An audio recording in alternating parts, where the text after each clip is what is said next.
So hello guys, welcome back to my channel. और आज का वीडियो काफ़ी इंपॉर्टेंट होने वाला है क्योंकि आज की इस वीडियो में हम बात करने वाले हैं साइंस पर आधारित ऐसे जी के एमसीक्यू जो कि एग्ज़ाम में पूछे जा चुके हैं और चांस है कि पूछे जाएंगे। तो आज हम ऐसे 150 क्वेश्चंस की प्रैक्टिस करने वाले हैं, जिसमें से 50 क्वेश्चन फिजिक्स, 50 बायोलॉजी और 50 केमिस्ट्री से होने वाले हैं। तो ये सभी क्वेश्चंस इंपॉर्टेंट है, सभी क्वेश्चंस के आंसर अच्छी तरह से याद में रख लेना है। तो सबसे पहला प्रश्न है, जीव विज्ञान के जनक यानी फादर ऑफ बायोलॉजी के नाम से कौन जाने जाते हैं? तो इसका सही जवाब है अरस्तु। जीव विज्ञान के जनक के नाम से जाने जाते हैं अरस्तु। अगला सवाल है, चिकित्सा शास्त्र का जनक किसे कहा जाता है? सही जवाब है हिप्पोक्रेट्स। हिप्पोक्रेट्स को चिकित्सा शास्त्र का जनक कहा जाता है। अगला प्रश्न है, बॉटनी शब्द की उत्पत्ति किस लैंग्वेज में हुई थी, यानी बॉटनी शब्द की उत्पत्ति कहाँ से हुई थी? तो सही जवाब है ग्रीक से हुई थी बॉटनी शब्द की उत्पत्ति। अगला सवाल है, फाइकोलॉजी में किसका अध्ययन किया जाता है? तो इसका सही जवाब है शैवाल का। फाइकोलॉजी में शैवाल का अध्ययन किया जाता है। अगला प्रश्न है, फूलों के संवर्धन के विज्ञान को क्या कहते हैं? तो इसका सही जवाब है फ्लोरिकल्चर। फूलों के संवर्धन के विज्ञान को कहा जाता है फ्लोरिकल्चर। अगला प्रश्न है, पुष्पों का अध्ययन क्या कहलाता है? तो वो कहलाता है एंथोलॉजी। याद रखना है, एंथोलॉजी को हम फूलों का अध्ययन कहते हैं। अगला प्रश्न है, स्पर्मोलॉजी में किसका अध्ययन किया जाता है? तो वो होता है बीज का। बीज का अध्ययन होता है स्पर्मोलॉजी में। अगला सवाल है, एग्रोस्टोलॉजी में किसका अध्ययन होता है? तो होता है घासों का। एग्रोस्टोलॉजी में घासों का अध्ययन होता है। अगला सवाल है, पीडोलॉजी में अध्ययन किसका किया जाता है? तो वह है भूमि का अध्ययन किया जाता है पीडोलॉजी में। अगला सवाल है, फलों का अध्ययन क्या कहलाता है? तो वो है पोमोलॉजी। फलों का अध्ययन हम कहते हैं पोमोलॉजी। अगला सवाल है, शहद का प्रमुख घटक कौन सा है? सो है फ्रक्टोज। शहद का प्रमुख घटक है फ्रक्टोज। अगला सवाल है, निम्नलिखित में से सर्वाधिक ऊर्जा कौन प्रदान करता है? तो वो करता है कार्बोहाइड्रेट। कार्बोहाइड्रेट सर्वाधिक ऊर्जा प्रदान करता है। अगला प्रश्न है, एथलीट को निम्न में से किससे जल्दी और ज़्यादा ऊर्जा मिलती है? तो वो है कार्बोहाइड्रेट से ज़्यादा ऊर्जा मिलती है एथलीट को। अगला सवाल है, प्रोटीन बनाने के लिए कितने एमिनो अम्ल आवश्यक होते हैं? तो वो है 20 एमिनो अम्ल आवश्यक होते हैं प्रोटीन बनाने के लिए। अगला सवाल है, किसमें प्रोटीन नहीं पाया जाता है? तो वो है चावल में प्रोटीन नहीं पाया जाता है। अगला सवाल है, निम्नलिखित में से किसमें प्रोटीन का सबसे अधिक स्रोत पाया जाता है? तो वो है सोयाबीन में प्रोटीन का सबसे अधिक स्रोत पाया जाता है। अगला प्रश्न है, विटामिन शब्द किसने प्रतिपादित किया है? तो है फंक ने। विटामिन शब्द जो है वो फंक ने प्रतिपादित किया है। अगला सवाल है, निम्नलिखित में से किसे रक्षात्मक पदार्थ कहा जाता है? तो जो है वो विटामिन को रक्षात्मक पदार्थ कहा जाता है। अगला सवाल है, निम्नलिखित में से कौन विटामिन ए का सर्वोत्तम स्रोत है? तो वो है गाजर। विटामिन ए का सर्वोत्तम स्रोत है गाजर। अगला सवाल है, मानव शरीर में विटामिन ए कहाँ भंडारित होता है? तो होता है यकृत में। मानव शरीर में विटामिन ए जो है वो यकृत में भंडारित होता है। अगला प्रश्न है, विटामिन ए की कमी से कौन सा रोग फैलता है, यानी कौन सा रोग होता है? सही जवाब है रतौंधी रोग। रतौंधी रोग जो है वो विटामिन ए की कमी से होने वाला रोग है। अगला प्रश्न है, विटामिन सी का सर्वोत्तम स्रोत कौन सा है? तो है आंवला। विटामिन सी का सबसे अच्छा स्रोत है आंवला। अगला सवाल है मानव शरीर में रक्त का धक्का किस विटामिन से बनता है? तो सही जवाब है विटामिन के। मानव शरीर में रक्त का जो धक्का है वो विटामिन के से बनता है। अगला प्रश्न है दांतों में निम्नलिखित में से क्या होता है? तो वो है कैल्शियम। दांतों में कैल्शियम होता है। अगला प्रश्न है निम्नलिखित में से किसकी कमी से एनीमिया नामक रोग होता है? तो है आयोडीन। आयोडीन की कमी से, नो आयोडीन, जिस इज लोहा यानी आयरन से जो है वो एनीमिया नामक रोग होता है। अगला प्रश्न है टाइफाइड से शरीर का कौन सा अंग प्रभावित होता है? तो है आंत। आंत जो है वो टाइफाइड से प्रभावित होने वाला अंग है। अगला सवाल है हैजा का क्या कारण है? सही जवाब है जीवाणु। हैजा का कारण है जीवाणु। अगला प्रश्न है खसरा रोग का कारण क्या है?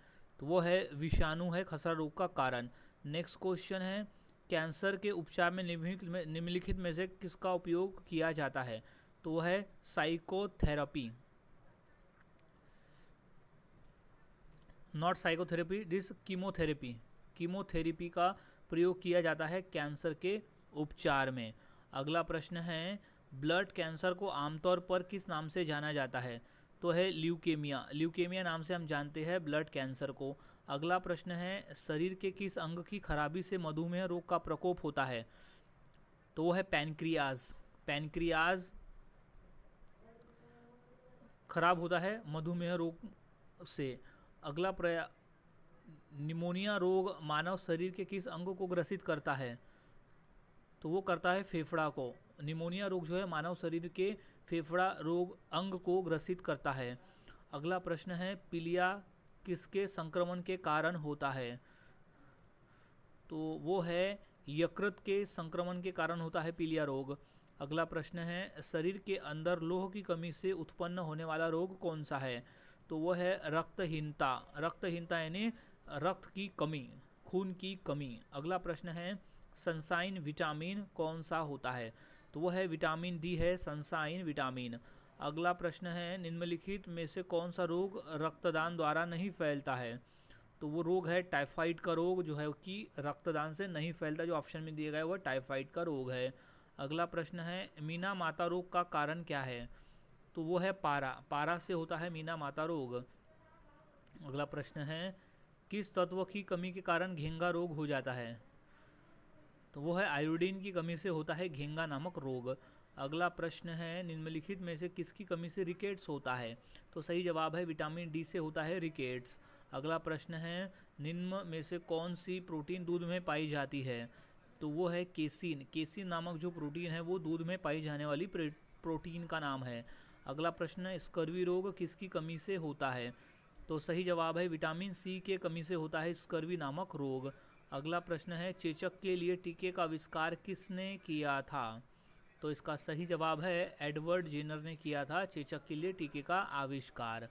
अगला प्रश्न है विटामिन ए की कमी से के कारण होने वाला रोग कौन सा है? तो वह है नाइट ब्लाइंडनेस का रोग है विटामिन ए की कमी से होने वाला रोग। अगला प्रश्न है मानव गुर्दे में पथरी निम्नलिखित में से किसकी वजह से बनती है? तो वह है कैल्शियम ऑक्जेलेट की वजह से बनती है मानव गुर्दे में पथरी। अगला प्रश्न है सरल गलकंड यानी घेंगा किसे प्रभावित करता है? तो वो है थायराइड ग्रंथि को प्रभावित करता है घेंगा रोग। अगला प्रश्न है काली मौत यानी ब्लैक डेथ किसे कहते हैं? तो वो है फ्लेग। फ्लेग को कहते हैं काली मौत। अगला प्रश्न है पीलिया रोग किसे प्रभावित करता है? तो वो करता है यकृत को प्रभावित करता है पीलिया रोग। अगला प्रश्न है मानव शरीर में लाल रक्त कण का निर्माण कहाँ होता है? तो वो होता है अस्थि मज्जा में। मानव शरीर में लाल रक्त कण का निर्माण होता है अस्थि मज्जा में। अगला प्रश्न है मानव शरीर की सबसे बड़ी कोशिका कौन सी है? तो वह है तंत्रिका कोशिका मानव शरीर की सबसे बड़ी कोशिका है। अगला प्रश्न है कि मूत्र का पीला रंग किसकी मौजूदगी के कारण होता है? तो सही जवाब है यूरिक्रोम। यूरिक्रोम के कारण होता है मूत्र का रंग पीला। अगला प्रश्न है मनुष्य के शरीर की सबसे छोटी ग्रंथि कौन सी होती है? तो तो वह पिट्यूटरी ग्रंथि होती है, मानव शरीर की सबसे छोटी ग्रंथि। सो गाइज अब हम देखते हैं केमिस्ट्री पर आधारित ऐसे 50 क्वेश्चन जो काफ़ी इंपॉर्टेंट है पेपर के पॉइंट ऑफ व्यू। सो सबसे पहला प्रश्न है, दो या दो से अधिक शुद्ध पदार्थों को किसी भी अनुपात में मिला देने से वो क्या बनता है? तो वो बनता है मिश्रण। मिश्रण बनता है दो या दो से अधिक धातुओं को शुद्ध पदार्थों को किसी भी अनुपात में मिला देने पर। अनुपात कुछ भी हो सकता है। अगला सवाल है, ऐसे तत्व जिसमें धातु और अधातु के गुण पाए जाते हैं वो क्या कहलाते हैं? वो उपधातु कहलाते हैं, जिसमें धातु और अधातु दोनों के गुण पाए जाते हैं। अगला प्रश्न है, कौन सी धातु विद्युत की कुचालक धातु है दिए गए ऑप्शन में से? तो वो है लेड। लेड जो है वो है धातु विद्युत की कुचालक है। अगला प्रश्न है, निम्नलिखित में से कौन सा एक यौगिक है? तो वो है अमोनिया। अमोनिया एक यौगिक है दिए गए ऑप्शन में से। अगला प्रश्न है, कौन सा पदार्थ पृथ्वी में तीनों अवस्थाओं में पाया जाता है? तो वो है पानी। पानी जो है वो तीनों अवस्था में होता है, ठोस, द्रव और गैस, तीनों में पाया जाता है। अब अगला प्रश्न है, स्टेनलेस स्टील एक मिश्र धातु है जबकि एक वायु क्या है? वायु एक मिश्रण है, क्योंकि मिश्रण हम उसे कहते हैं जो दो या दो से अधिक जब शुद्ध पदार्थ आपस में मिलते हैं वो किसी भी अनुपात में हो तो उसे मिश्रण कहते हैं। तो वायु एक मिश्रण है। अगला प्रश्न है, निम्न में से कौन ना तो एक तत्व है और ना ही एक यौगिक है? तो वो है वायु। वायु ना तो तत्व है और ना ही यौगिक है, क्योंकि एक मिश्रण है। अगला प्रश्न है, पदार्थ के चतुर अवस्था क्या है? तो वो है प्लाज्मा। पदार्थ की चतुर अवस्था है प्लाज्मा। अगला प्रश्न है, निम्न में कौन सा एक तत्व है? तो वो है हीरा। हीरा जो है एक तत्व है। अगला प्रश्न है, निम्न में यौगिक कौन सा है? तो वो है अमोनिया। अमोनिया जो है वो एक यौगिक है। अगला प्रश्न है, शुद्ध तत्व कौन सा है? तो इसका सही जवाब है सोडियम। सोडियम जो है एक शुद्ध तत्व है। अगला प्रश्न है, पदार्थ के परमाणविक सिद्धांत सर्वप्रथम किसने प्रस्तावित किया है? तो सही जवाब है जॉन डाल्टन ने। जॉन डाल्टन ने सर्वप्रथम परमाणविक सिद्धांत प्रस्तावित किया। अगला प्रश्न है, निम्नलिखित में से कौन एक अस्थायी कण है? तो वो है न्यूट्रॉन। न्यूट्रॉन जो है एक अस्थायी कण है। अगला प्रश्न है, परमाणु के नाभिक में कौन से कण होते हैं? तो सही जवाब है प्रोटॉन और न्यूट्रॉन होते हैं परमाणु के नाभिक में। अगला प्रश्न है, परमाणु में कौन से मूल कण समान संख्या में होते हैं? तो वो इलेक्ट्रॉन और प्रोटॉन जो है वो एक समान संख्या में होते हैं। अगला प्रश्न है, इलेक्ट्रॉन की खोज किसने की थी? तो वो है थॉमसन ने की थी इलेक्ट्रॉन की खोज। अगला प्रश्न है, प्रोटॉन की खोज किसने की थी? तो इसका सही जवाब है रदरफोर्ड ने की थी प्रोटॉन की खोज। अगला प्रश्न है, पॉजिट्रॉन के खोजकर्ता कौन है? तो वो है एंडरसन है पॉजिट्रॉन के खोजकर्ता। अगला प्रश्न है, परमाणु के नाभिक की खोज किसने की थी? तो रदरफोर्ड नामक वैज्ञानिक ने की थी परमाणु के नाभिक की खोज। अगला प्रश्न है, एक भारतीय वैज्ञानिक जिसका नाम एक विशिष्ट मूल के कण से के साथ जुड़ा है वो कौन है? तो वो है बोस। याद रखना है बोस। अगला प्रश्न है, निम्न में किस परमाणु के नाभिक में एक भी न्यूट्रॉन नहीं होता है? तो वह है हाइड्रोजन में। हाइड्रोजन में एक भी न्यूट्रॉन नहीं होता है। अगला प्रश्न है, इलेक्ट्रॉन के तरंग प्रकृति की खोज किसने की थी? तो सही जवाब है डी ब्रोगली। डी ब्रोगली ने की थी इलेक्ट्रॉन के तरंग प्रकृति की खोज। अगला प्रश्न है, तत्व के सबसे छोटे भाग को क्या कहते हैं? तो वो कहते हैं परमाणु। तत्व के सबसे छोटे भाग को कहते हैं परमाणु। अगला प्रश्न है, द्रव्यमान संख्या किसका योग है? तो वो है प्रोटॉन और न्यूट्रॉन का योग है द्रव्यमान संख्या। अगला प्रश्न है, किसी तत्व के रासायनिक गुण किस पे निर्भर करते हैं? तो वो है परमाणु संख्या पर निर्भर करते हैं रासायनिक गुण। अगला प्रश्न है, निम्न में कौन सा एक परमाणु भाग नहीं है? तो वो है फोटोन। फोटोन जो है एक परमाणु भाग नहीं है। अगला प्रश्न है, रेडियोधर्मिता की खोज किसने की थी? तो सही जवाब है हेनरी बेक्वेरेल ने की थी रेडियोधर्मिता की खोज।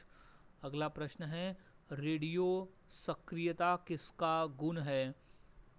तो वो है नाभिक का गुण है रेडियो सक्रियता। अगला प्रश्न है, अल्फा और बीटा किरणों की खोज किसने की थी? तो है रदरफोर्ड ने की थी अल्फ़ा और बीटा किरणों की खोज। अगला सवाल है अल्फ़ा किरणें क्या है? तो है He++ आयंस है अल्फ़ा किरणें। अगला प्रश्न है अल्फ़ा किरणों में उपस्थित आवेश कौन सा है? तो वो है 2 इकाई धन आवेश। अगला प्रश्न है बीटा किससे बनी होती है? तो वो है ऋण आवेशित कणों से बनी होती है बीटा। अगला प्रश्न है इलेक्ट्रॉन का समरूप क्या है? तो है बीटा कण। बीटा कण है इलेक्ट्रॉन का समरूप। अगला सवाल है गामा किरणें किससे बनी होती है? तो वह विद्युत चुंबकीय तरंगे से बनी होती है गामा किरणें। अगला प्रश्न है निम्न में किस किरण की वेगन क्षमता सबसे अधिक होती है? तो है गामा किरणें की वेगन क्षमता सबसे अधिक होती है। अगला सवाल है निम्न में से किस किरण के आयन क्षमता सबसे अधिक होती है? तो वह है बीटा किरण की आयन क्षमता सबसे अधिक होती है। अगला प्रश्न है किस रेडियो एक्टिव तत्व का नाम उसके खोजकर्ता के नाम पर रखा गया है? तो सही जवाब है पोलोनियम। पोलोनियम जो है वो उसके खोजकर्ता है, उसके देश का नाम था पोलैंड, तो उसके नाम पे रखा गया है पोलोनियम। अगला सवाल है निम्न में से कौन सा एक रेडियोधर्मी पदार्थ नहीं है? तो वो जो पदार्थ है वो है एल्यूमिनियम, जो है वो रेडियोधर्मी पदार्थ नहीं है दिए गए 4 ऑप्शन में से। अगला प्रश्न है रेडियो कार्बन डेटिंग से किसका निर्धारण होता है? तो वो जीवाश्म का निर्धारण होता है रेडियो कार्बन डेटिंग से। अगला प्रश्न है परमाणु बम का आविष्कार किसने किया? तो वो है ऑटो हॉर्न ने किया था परमाणु बम का आविष्कार। अगला प्रश्न है अम्ल तथा भस्म के परीक्षण के लिए किसका उपयोग किया जाता है? तो वो लिटमस पत्र का प्रयोग किया जाता है अम्ल और भस्म के परीक्षण के लिए। अगला प्रश्न है नीले पत्र को लाल कर देता है, जो नीला है उसे लाल क्या कर देता है? अम्ल। अम्ल जो है वो नीले पत्र को लाल कर देता है। अब लाल पत्र को नीला कौन कर देता है? तो वो भस्म है। भस्म जो है वो लाल पत्र को नीला कर देता है। अगला प्रश्न है जल में घुलनशील भस्म को क्या कहते हैं? तो उसे हम कहते हैं क्षार। याद रखना है, क्षार कहा जाता है। अगला सवाल है सभी अम्ल जल में घुलकर क्या प्रदान करते हैं? H+ ion. H+ आयन जो है वो सभी अम्ल जल में घुलकर प्रदान करते हैं। तो भस्मों का स्वाद कैसा होता है? तो वो होता है खारा। भस्मों का स्वाद है खारा। अगला प्रश्न है अम्लीय घोल का पीएच मान कितना होता है? तो वो है 7 से कम होता है अम्लीय घोल का पीएच मान। अगला सवाल है क्षार घोल का पीएच मान कितना होता है? तो सही जवाब है 7 से अधिक होता है क्षार घोल का पीएच मान। अगला प्रश्न है उदासीन घोल का पीएच मान कितना होता है? तो बराबर 7 होता है, यानी न्यूट्रल होता है वो 7। अगला प्रश्न सभी अम्ल धातुओं से क्रिया करके कौन से गैस निकलते हैं? तो वह हाइड्रोजन गैस निकलते हैं सभी धातुओं से क्रिया करके। अगला सवाल है सामान्य व्यक्ति के रक्त का पीएच मान कितना होता है? तो वो होता है 7.4 का होता है सामान्य व्यक्ति के रक्त का पीएच मान। सो गाइज अब हम देखेंगे फिजिक्स पर आधारित ऐसे 50 क्वेश्चन जो काफ़ी इंपॉर्टेंट है पेपर के पॉइंट ऑफ व्यू। तो सबसे पहला प्रश्न है कार्य का मात्रक क्या है? सही जवाब है जूल। कार्य का मात्रक है जूल। अगला प्रश्न है प्रकाश वर्ष मात्रक है किसका? दूरी का। तो ऑप्शन नंबर इसका सही जवाब हो जाएगा दूरी। अगला प्रश्न है निम्नलिखित में से कौन सी मात्रा का जड़त्व का माप है? तो है द्रव्यमान। द्रव्यमान जो है जड़त्व का माप है। अगला प्रश्न है पारसेक किसकी इकाई है? तो वो है दूरी की इकाई है पारसेक। अगला प्रश्न है ल्यूमेक किसका मात्रक है? तो सही जवाब है ज्योति फ्लक्स का मात्रक है ल्यूमेक। अगला प्रश्न है क्यूरी किसकी इकाई है? सही जवाब है रेडियो एक्टिव धर्मिता की इकाई है क्यूरी। अगला प्रश्न है पास्कल किसकी इकाई है? सही जवाब है दाब की इकाई है पास्कल। अगला प्रश्न है कैंडेला किसका मात्रक है? तो वह है ज्योति तीव्रता का मात्रक है कैंडेला। अगला प्रश्न है जूल निम्नलिखित में से किसकी इकाई है? तो वो है ऊर्जा की इकाई। जूल जो है वो ऊर्जा की इकाई है। अगला प्रश्न है मात्रकों की अंतर्राष्ट्रीय पद्धति कब लागू की गई? तो वह 1971 में लागू की गई थी मात्रकों की अंतर्राष्ट्रीय पद्धति। अगला प्रश्न है हर्ट्ज क्या मापने की यूनिट है? तो वो तरंगों की आवृत्ति मापने की यूनिट है हर्ट्ज। अगला प्रश्न है विद्युत मात्रा की इकाई क्या है? तो वो है एम्पियर। विद्युत मात्रा की इकाई है एम्पियर। अगला सवाल एसआई पद्धति में लेंस की शक्ति की इकाई क्या है? डायोप्टर। एसआई पद्धति में लेंस की शक्ति की इकाई है डायोप्टर। अगला प्रश्न है डेसिबल किसे नापने के लिए प्रयोग में लाया जाता है? तो वो है वातावरण में ध्वनि। वातावरण में ध्वनि को नापने के लिए डेसिबल प्रयोग में लाया जाता है। अगला प्रश्न है एम्पियर नापने की इकाई क्या है? तो वो है करंट। एम्पियर किस करंट को नापने की इकाई है। अगला प्रश्न है जल में तैरना न्यूटन की किस गति के नियम के कारण संभव है? तो वो तृतीय नियम के कारण संभव है न्यूटन की गति को जो है जल में तैरना। अगला प्रश्न है किस तापमान पर जल का घनत्व अधिकतम होता है? तो वो है 4 डिग्री सेल्सियस पर जल का घनत्व सबसे अधिक होता है। अगला प्रश्न है हम दलदली सड़कों पर क्यों फिसलते हैं? तो वो घर्षण की कमी के कारण हम दलदली सड़कों पर फिसलते हैं। अगला प्रश्न है वॉशिंग मशीन का कार्य सिद्धांत क्या है? तो वह है अपकेंद्रण का। अगला सवाल है पेंडुलम को चंद्रमा पर ले जाने पर उसकी समयावधि क्या होगी? तो वो बढ़ेगी। ऑप्शन नंबर डी सही जवाब हो जाएगा। अगला प्रश्न है साबुन द्वारा निर्मलन का क्या सिद्धांत है? तो वह है पृष्ठ तनाव। साबुन द्वारा निर्मलन का सिद्धांत है पृष्ठ तनाव। अगला प्रश्न है वर्षा की बूंद का आकार गोलाकार किस कारण से होता है? तो वो पृष्ठ तनाव की वजह से होता है वर्षा की बूंद का आकार। अगला प्रश्न है जब शुद्ध जल में डिटर्जेंट डाला जाता है तो उसका पृष्ठ तनाव क्या है? वो घट जाता है। तो ऑप्शन नंबर बी सही जवाब हो जाएगा। अगला प्रश्न है साबुन को जल में घोलने पर उसका पृष्ठ तनाव क्या होता है? तो वो घट जाता है। तो ऑप्शन नंबर ए सही जवाब हो जाएगा। अगला प्रश्न है कि पानी में लोहे की सुई डूब जाती है लेकिन जहाज तैरता है, यह किस सिद्धांत पर आधारित है? तो ये आर्किमिडीज के सिद्धांत पर आधारित है। पानी में लोहे की सुई डूब जाती है लेकिन जो बड़ा जहाज है वो तैरता है। अगला प्रश्न है महान वैज्ञानिक आर्किमिडीज किस देश से संबंधित है? तो वो ग्रीस से संबंधित थे महान वैज्ञानिक आर्किमिडीज। अगला प्रश्न है गुरुत्वाकर्षण के सार्वभौमिक नियम का सिद्धांत किसने प्रतिपादित किया?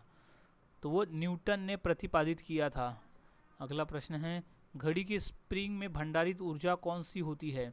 तो वो होती है स्थितिज ऊर्जा। ऑप्शन नंबर बी इसका सही जवाब हो जाएगा। अगला प्रश्न है दूध से मक्खन निकालने पर क्या होता है? तो वो होता है दूध का घनत्व जो है वो बढ़ता है। दूध से मक्खन निकाल लेने पर दूध का घनत्व बढ़ता है।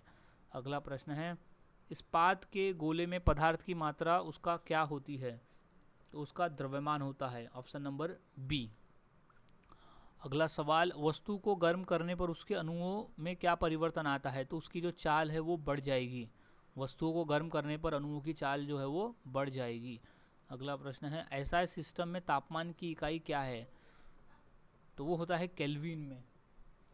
ऐसा सिस्टम में तापमान की जो इकाई है वो केल्विन में होती है। अगला प्रश्न है इनमें से कौन ऊष्मा का मात्रक नहीं है? तो जो डिग्री सेल्सियस है वो ऊष्मा का मात्रक नहीं है। अगला प्रश्न है 1 किलो कैलोरी ऊष्मा का मान कितना होता है? तो वो है 4.2 इंटू 10 का पावर 3 जूल होता है 1 किलो कैलोरी ऊष्मा का मान। अगला प्रश्न है बर्फ पर दाब बढ़ाने से उसका गलनांक क्या होगा? तो उसका जो गलनांक है वो घट जाएगा। तो ऑप्शन नंबर ए सही जवाब हो जाएगा। अगला प्रश्न है विकिरण पायरोमीटर में कितना तापमान नापा जाता है? तो वो है 800 डिग्री सेल्सियस के ऊपर नापा जाता है विकिरण पायरोमीटर में।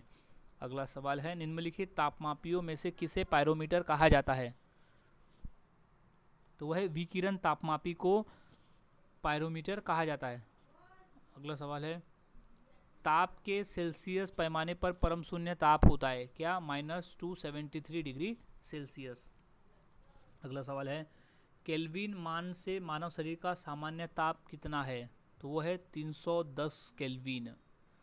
अगला प्रश्न है न्यूनतम संभव तापमान कितना होता है? तो वो है -273 डिग्री सेल्सियस जो है वो न्यूनतम संभव ताप है। अगला प्रश्न है निम्नलिखित में से कौन ऊष्मा का सर्वोत्तम चालक है? तो वो है पारा। पारा जो है ऊष्मा का सर्वोत्तम चालक है, दिए गए ऑप्शन में से। अगला प्रश्न है निम्नलिखित में कौन ऊष्मा का सबसे अच्छा सुचालक है? तो वो है समुद्र का पानी जो है वो ऊष्मा का सबसे अच्छा सुचालक है। अगला प्रश्न है थर्मल फ्लास्क के आविष्कारक कौन है? तो है डीवार। डीवार नामक वैज्ञानिक जो है वो थर्मल फ्लास्क के आविष्कारक है। अगला प्रश्न है द्रव से भाष्प में पदार्थ की अवस्था परिवर्तन को क्या कहते हैं? तो वो कहते हैं वाष्पन। सही जवाब है वाष्पन। अगला सवाल है ठोस से द्रव में पदार्थ की अवस्था के परिवर्तन को क्या कहते हैं? तो वो कहते हैं गलन। सही जवाब है गलन। अगला प्रश्न है किस द्रव का वाष्पीकरण होने से उसका तापमान घटेगा? किसी द्रव का वाष्पीकरण होने से उसका जो तापमान है वो घटता है। अगला प्रश्न है ठोस कपूर से कपूर वाष्प बनने की प्रक्रिया को क्या कहते हैं? तो वो ऊर्ध्वपातन कहा जाता है ठोस कपूर से कपूर वाष्प बनने की प्रक्रिया को। अगला प्रश्न है ध्वनि का तत्व किस पर निर्भर करता है? तो वो आवृत्ति पर निर्भर करता है ध्वनि का तत्व। अगला प्रश्न है ध्वनि या ध्वनि प्रदूषण किस में मापा जाता है? तो वो है डेसिबल में मापा जाता है ध्वनि या ध्वनि का प्रदूषण।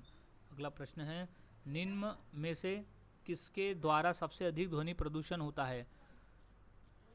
तो है हवाई जहाज का उड़ान भरना जो है वो सबसे अधिक ध्वनि प्रदूषण का कारण होता है। सो गाइज आज की वीडियो में हमने ऐसे 150 क्वेश्चंस की प्रैक्टिस की जो काफ़ी इंपॉर्टेंट थे पेपर के पॉइंट ऑफ व्यू। काफ़ी इंपॉर्टेंट है, सभी क्वेश्चंस के आंसर आपको अच्छी तरह से याद में रख लेना है क्योंकि ये सभी क्वेश्चन पेपर में पूछे जा चुके और इंपॉर्टेंट साइंस के क्वेश्चन सही है। सो मिलता हूँ ऐसे ही और नए जीके क्वेश्चंस के साथ अगले वीडियो में। तब तक के लिए चैनल के साथ बने रहे, वीडियोज़ को देखते रहे और इसी तरह से जीके की प्रैक्टिस करते रहे।